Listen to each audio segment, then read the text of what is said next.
I'm sad that I'm single. I've heard 2 types of advice. The first is to love yourself, learn to be happy on your own, and keep busy doing activities and hobbies. I do love myself, and I have a lot of activities and hobbies. I'm never bored, but I feel like I'm just distracting myself from the underlying sadness that's always there and always finds me the moment I slow down. The second is to take action. It's like if you lost your job, you wouldn't try to be happy without a job. You'd do applications and interviews and networking to get a new job. If you're sad about being single, it's telling you how important it is to you. So you have to date a lot of people and put yourself out there. Well, I've been doing that too. I've dated a lot of guys, and I do things like go to the bar alone and lots of other social activities. My most recent string of dates was so bad, and I found myself unable to put on a cheery, happy effort that's needed when you're dating. I started absolutely dreading my dates and becoming exhausted with constantly searching and worrying about it. So I deleted apps because I need a break. I'm not sure where to go from here. I just want to not care about it anymore. I think she needs a break. I feel like you need a break, but I'm not saying it's because you need to learn to love you. I hear you, girl. You're doing all the right things. Dating world is hard right now. 2024 sucks. Like, the world is a scary place and people are terrible.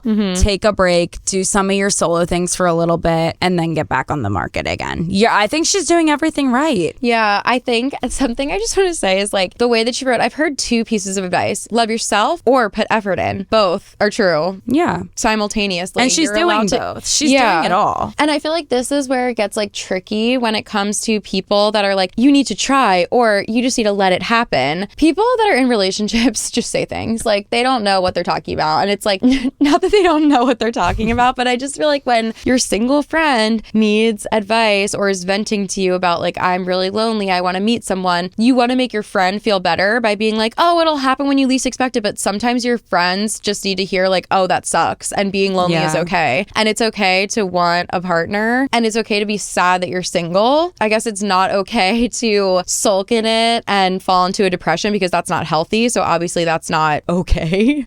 But it is really annoying when you are honest about how you feel about being single and that you're sad about being single and people try to take you out of that sadness rather than being like, yeah, it sucks when you're really wanting a partner, you can't find one. And when you're really ready to find your person and start a relationship and you just can't find them. Like that actually sucks because to a certain extent, you can't control it. Totally. Sure, you can date a million people and it is a numbers game. Like eventually you are going to meet the person that you're meant to be with, but it could take hundreds or it could take like 4. Like you really have no idea. And like you can't control exactly when you meet them to an extent. Yeah. So that does suck. And I think that you're allowed to feel however you actually feel. And you don't really need to take the advice that people in relationships are giving you if it's not making you feel better about your situation. But she's also doing like all the best things you can do.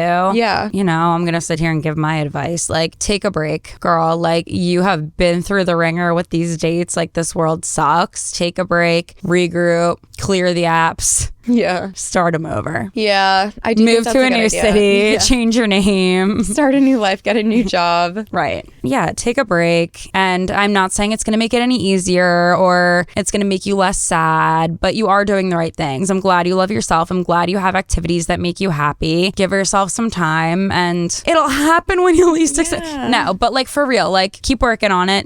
You're doing everything you can. It sucks. But yeah. I also think you can try to think about like what kind of partner you would want to be with and then go put yourself in the places where that person is. And that would help.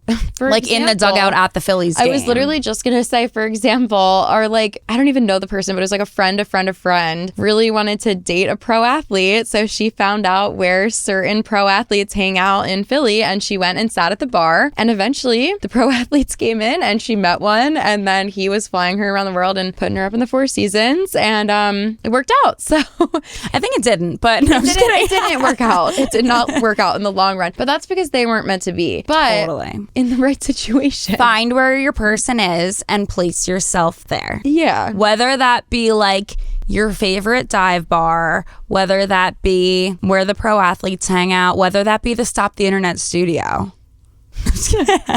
find where you think that your type of person would be and place yourself there for sure. Yeah, I also think that just talking about wanting to meet someone is something that's like frowned upon. But I remember one of Erin's friends saying this because she was talking about the law of attraction and like manifestation. And she was like, it's actually not just this woo-woo thing, because if you walk around being like, yeah, I'm so happy single, I'm fulfilled, I don't care, I don't need no man. When your friend meets the most amazing eligible bachelor, they're gonna be like, oh, well, she's fine, she's fulfilled, she don't need no man. Right. But if you tell your friends, honestly, I am lonely and I'm not desperate, I'm not going to settle for some loser, but I am lonely and I am really ready to meet my person that's meant for me. Then when your friend meets this perfect eligible bachelor, they're going to think, wow, she is ready for her soulmate. Let's see if he's the match, you know? So I think be honest about how you feel with your friends, but also you can straight up tell your friends, all I need from you in response is that freaking sucks and I'm sorry. Yeah.